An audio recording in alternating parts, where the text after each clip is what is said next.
So as a new home buyer embarking on your journey to start looking at some homes, I thought you might find it helpful to know what to look for once we get on site at the property as far as the property condition goes and everything like that.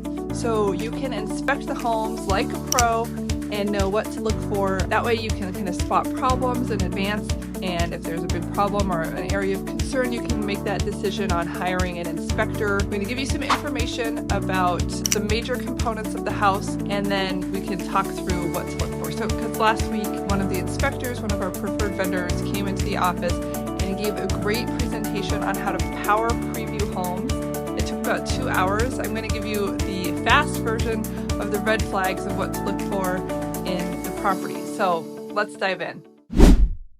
So first, when I get to a property, I just go in and I look at it with my clients and we see if they even like it. Like if they don't like it, if they, this is on a busy road with a bus stop, we don't need to spend time doing the power preview, right? But if you know you like it and you think you might be interested, this is kind of the order of operations that I recommend. So I like to start with the exterior, and even if it's raining, that can actually be really good because it shows you how the house handles water, where water is draining, if it's going down the gutters or flying off the roof, where it is puddling around the house and so forth.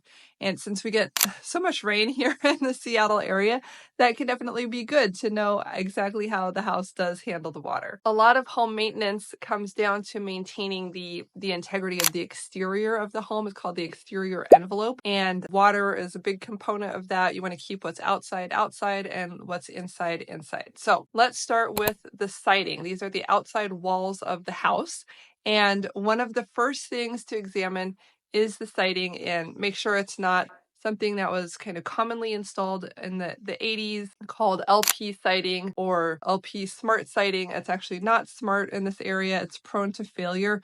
It's kind of a particle wood composite that soaks up water like a sponge, and then it expands and then it falls apart. We don't see a lot of homes with that anymore. Most of it has been installed and failed and replaced by now, but it's still good to know about and obviously to avoid it. On the other hand, good types of siding for this region that hold up well in our climate include wooden cedar siding, Hardie Plank, which is a cement fiber composite board. This holds up paint really well. It doesn't peel. It fades rather than peeling. And that's what I have on my house. I think that's the best. And another good one you might be surprised to learn is asbestos siding, which, although it's outdated, is very durable. You hear about not breathing in asbestos. Obviously, that's bad for you, but this is an outdoor application. It was pretty common in the 1950s in houses built in that time period in this area. And it's a good type of siding as long as you don't disturb it by pressure washing or sanding. You don't want those little particles coming off and contaminating your soil, or if you're removing it and breathing it in, you would want to be careful. The thing to do with siding is just really to keep it caulked and painted so that it's protected. That little plastic envelope around the siding helps the boards have integrity and be water resistant. So number 2, the next thing you want to take a look at is the foundation. The foundation holds up the entire house. It's usually a poured concrete box like this, and you want to walk around the whole exterior of the house and take a look at the foundation, just visually looking at it. You want to make sure that there aren't plants growing against the house or into the foundation in any way, and that no soil is piled up high against the siding. You want to see, usually you'll see about 6 inches of clearance at least of this concrete rim at the soil line around the house. So you might have like a 4-foot foundation wall in some areas, that's fine, but you don't want to have less where the dirt is making contact with the siding because that makes the siding soak up water. So from the soil, you want about 6 inches of clearance, and from the bushes and things, you want about 12 inches of clearance. That's a siding issue, roof issue, more than foundation. But just as you're walking around the house, you'll notice that and you'll look for that. Oh, the soil, you want the soil to be sloping away from the house. You don't want it to be sloping toward the house where all the water is draining down toward the foundation. You want the soil to be away. The house is on the top of the hill so that there's not a lot of water draining into the home and making the foundation extra wet. You can also take a look for cracks. Vertical cracks can be okay as long as they're less than 1/8 of an inch wide. However, watch out for horizontal or stair step cracks. That can indicate a serious structural issue, and also look for cracks that are repaired and opening back up. that indicates an ongoing issue of some kind rather than just a one-time settling and easing of pressure. If you're able to go into the crawl space, which not everybody wants to do, you can also give the foundation a more in-depth look once you're in there, and I'll talk about that in the crawl space section. But just bear in mind, like some houses, I can walk into my crawl space and stand all the way upright, but they only have like 18 inches of clearance. You have to put on a hazmat suit and crawl in, and it's kind of creepy. But at least when you're there with your agent, you can do this exterior viewing and have some idea of what's going on. Another thing when it comes to the foundation is making sure that you're not seeing a lot of different settling or floor levels. I had a house that my buyers ended up not purchasing where there were no cracks in the foundation, but the foundation was tipping. It was staying together, but it was tipping, and we had an 8-inch differential from the slope of the floor in one corner versus the other corner. So we could tell that the house was tipping over like this. It was on a steep embankment in Seattle. So even if you don't see any cracks, if you feel like the floor is uneven, sometimes that's just normal settling and sometimes it's worrisome. So it's good to just note that and maybe talk to a soils expert or some other engineer if you feel like there's a serious problem. And that's what we did. And that's why we decided to walk away from the tipping over cliffside house. So number 3 is going to be looking at the roof. So it's hard, and we're probably not going to have you at a home tour climb up with a ladder onto the roof, but you can look at it maybe stepping away across the street, trying to look at it in the sun and just see what's going on. You can't always get a great view. Another tip is to go up into the second story of the house and look down on the garage roof or something like that to see the quality. You want those asphalt shingles to look black and rubbery, or whatever color they are, rubbery and sandy. They don't want to be dry, cracked out like they're aged old tires, right? That graininess is actually a sand that's embedded into the material that helps deflect light and heat and shine it off in different directions. So you don't want a roof that's lacking those granules, and you never want to pressure wash your roof or anything like that. That can really age it like 5 or 10 years. So if your roof is dirty and you need to clean it, it's with a little broom, a stiff broom, but not pressure washing. Just you got to be gentle and treat your roof with respect.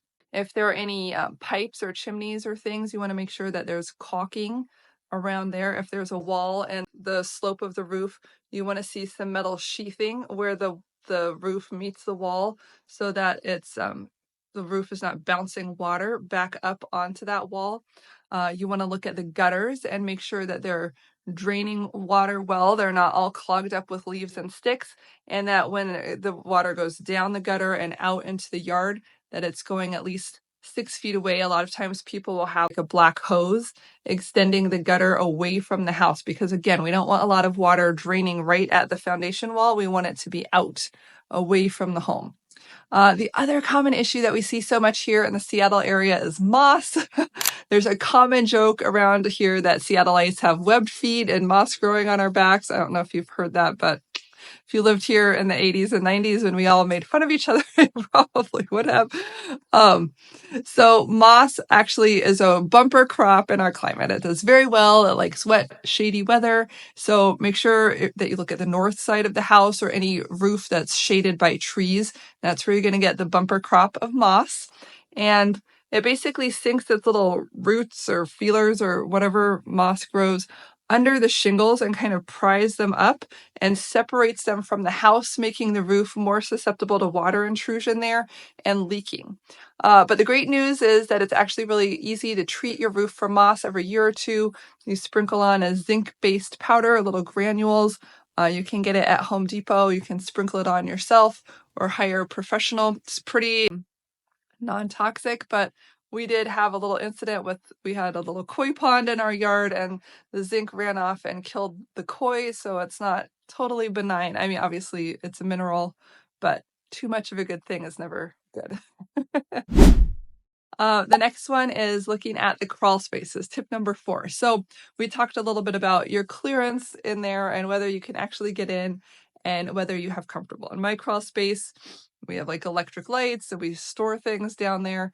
But if it's really small, you're not going to be going in. Also note that inspectors have told me that sometimes they have encountered animals in their crawl space, dead ones and alive ones, rats and raccoons, those types of things. So do proceed with caution. And if you can't actually go in, get a flashlight and look in with the crawl space as best you can. And you're looking for a couple of things that should be easy to spot, easy from the outside. One is standing water, so you don't want to see puddles of water in the crawl space. And you want the whole area to be covered with black plastic. It should not be a dirt floor down there. It should be a black plastic floor. And that separates the moisture. Every night, dew and all that, right? Water evaporates out from the ground. And if you have that plastic, it's trapped and then it goes back into the ground. If you don't have the plastic, it evaporates up from the ground and then goes into the wood of your subfloor and the support beams that hold your house up and all those types of things. So if you leave the black plastic out, you can build up too much moisture down there, and that can actually create some rot environments, which we don't want. Also make sure that there are vents. There should be a cut into the concrete wall, some little windows like this, and they're going to have screening on them so that the air can pass through, but not the little mices and the ratties and the raccoonies and things. When animals are in there, that's often the point of entry of how they're getting. If you're able to take a little closer look, if you have a strong flashlight, you can look around and make sure there are no droppings from those mammals. You don't want to see any sawdust or holes or decay in the wood posts or structural beams. You can look at the walls, the concrete walls, and look for a white powder called efflorescence, which appears when salts and minerals leach out of the concrete from moisture on the outside of the wall, washing it into the inside. And then you can also look for other cracks and crumbling and signs of damage. Also, one tricky thing is that wherever you see pipes, like the plumbing pipes and the sewer pipes and electric conduit or whatever is going under there, sometimes when you're remodeling, these subcontractors will like, oh, my pipe needs to go from here to here, and there's a big beam, a structural beam holding the house up in between. So let's cut a hole in the beam, right? We're going to notch the beam out here, and then we're going to put our pipe through there somehow. Maybe like this. They've cut a little tunnel in it for their pipe, and that can weaken the support beam and make it actually not hold up the house quite as well. Engineers have thoughts on how much you can trim away without destroying the structural integrity. Sometimes they'll glue another beam to it, or not glue, but like screw or attach for like a sister beam effect. But if you see holes or tunnels that are like more than halfway up the board, that's kind of a red flag that little beam might not be as strong as it should be anymore. And it's a good idea if you do have water pipes and things down there to consider having them insulated so that they don't freeze in the weather. This is not a heated space. Obviously it doesn't usually get that cold, but sometimes we have those snowmageddon years and you don't want to be worrying that your pipes are going to freeze down there. Okay, so tip number 5 is the electrical system. So once you're done outside, pop into the garage or the bedroom or the closet or whatever the fuse box is, the circuit breakers. And the older that is, the more likely that the home might have its wiring out of date. Knob and tube was common in the early 1900s. A lot of the historic homes were built with that type of thing. Also in the 70s and 80s, a lot of homes were built with aluminum wiring, which is also considered outdated. And if you have either of those types of wiring, it can be considered a fire risk. Some insurance companies won't cover that. So a lot of homeowners are choosing to upgrade the wiring in those older homes. You may have an older home where it's already been updated and all taken care of, but it's just something to take a look at and to know about. The modern standard is it's called Romex. It's like an insulated wiring, and you can usually tell, are we looking at a fuse box with circular fuses? That's the old style. You want switches. You want them to be labeled. You don't want to have holes where the switch should have been, but they just punched through and there's nothing there. So take a look at the circuit breakers and just try to see if it looks neat, clean, and new, or like real old. Get out. Sometimes there's some of it is new and some of it has fuses. So see what's in there just to inform yourself. Also, we're looking for things like burn marks or just other things that just don't look right.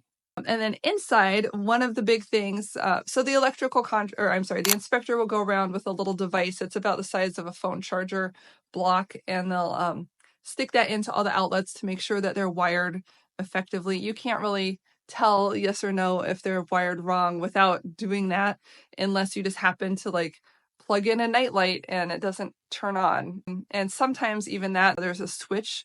There are these lamp outlets with a light switch controlling the outlet. So it can be a little bit tricky to actually test all of the outlets yourself. But you can look, especially in the wet areas like the kitchen, the bathroom, and outside like the deck. Any outlets there should be protected by a ground fault circuit interrupter, GFCI. And they usually have like some little buttons on there, test and reset. Sometimes that's controlled at the circuit breaker box, especially in newer construction. So just look for that. But even if it's not there, it's not necessarily meaning that there's no protection. And also, if an outlet's not working, it might be because like maybe 3 outlets are connected onto one circuit breaker and maybe one of them has tripped and needs to be reset. So you might need to press the button on 3 outlets down the counter on the kitchen in order to get this outlet to work. So again, we're not an electrician, we're not a professional inspector. These are just things to kind of visually look for and see, if you notice whether they're there or not, and it's a good sign to have them there. You could still live in the home and buy the home if they're not there, but it's a little bit more dangerous to be splashing water around in the kitchen if you might fry one of your outlets, right? Number 6, plumbing. And plumbing can be kind of hard to examine because most of the pipes are in the walls and you can't really see what they look like. But you can look for pipes at places where they might be visible, where they're coming out of the walls and connecting to things like under the sink, in the kitchen or the bathroom, in the garage, in the basement, crawl space, things like that. And you're looking to see what types of pipes there are. Copper is good. Plastic is usually good. Galvanized silver metal pipes are usually what was installed circa 1950, and they have a limited shelf life of about 50 years, and they can start to rust from the inside. So actually the tube can develop kind of like cholesterol in your arteries. It can develop plaque or buildup inside of the pipe, which limits the pipe like this. And it can rust and actually corrode and get holes like a sieve, right? So then it can create a leak. And so both of those are potential problems with older houses that have original plumbing. You can do a repipe. Some people wait until they have a leak and then they are forced to do a repipe or a remodel or something like that. But if you know that you have those types of pipes, you can also look at doing a repipe before you have a problem rather than after. It's somewhat of a calculated risk, but if you're going into your very first home, you're putting all your money into buying the house, you don't have any money for like remodeling and that type of a thing, then this might be something that you just want to avoid.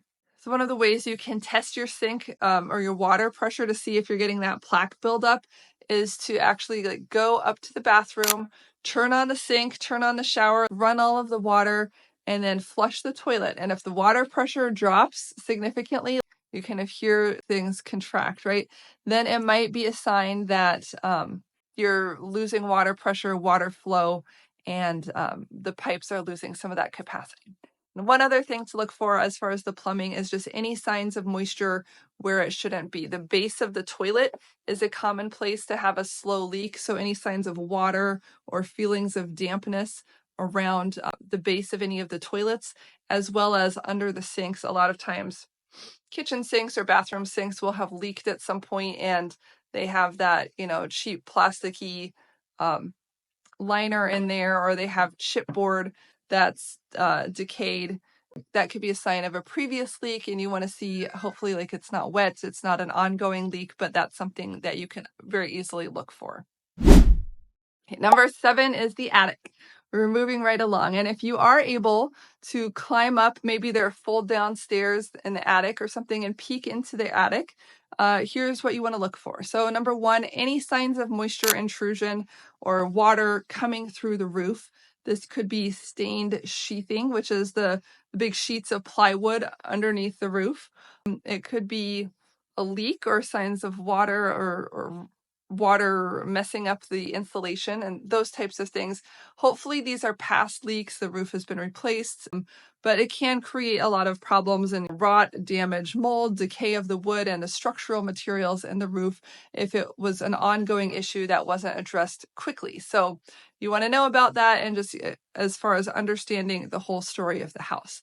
The other thing you can look for is typically a gray organic growth, some sort of, we'll call it mold, but the inspectors always call it organic growth because we haven't tested what type of material it is, mildew, right, whatever. That can be caused just by lack of ventilation. A lot of roofs don't have enough ventilation holes, those little windows with the screens cut into the walls that allow a little bit of airflow, and they get hot and humid, and so that mold can grow. And so if that's, and I don't want you to worry overly much about that. We find that in about 80% of home inspections here in the Seattle area. So it's not like the black mold of death that's going to kill you necessarily, but it's a very common thing to see. And you can treat that by spraying on or having kind of like a gas bomb of a product that you can easily buy yourself at Home Depot. It's called Microbium Mold Control. And the nice thing about that is it's clear. It kind of coats it in a plasticky layer, and so it's cut off from air and it dies. So that's one option. Or you can paint it with Kilz, K-I-L-Z, Kilz paint, which goes on white and does the same thing. The difference being the Kilz, you're going to visually see there's white paint there. And so, anyone else that might buy the home after you would see, oh, this has been treated for a moisture mold growth buildup at some point. How are they going to feel about that? Maybe they'll be happy that you treated it. Maybe they'll be concerned, right? So just something to consider.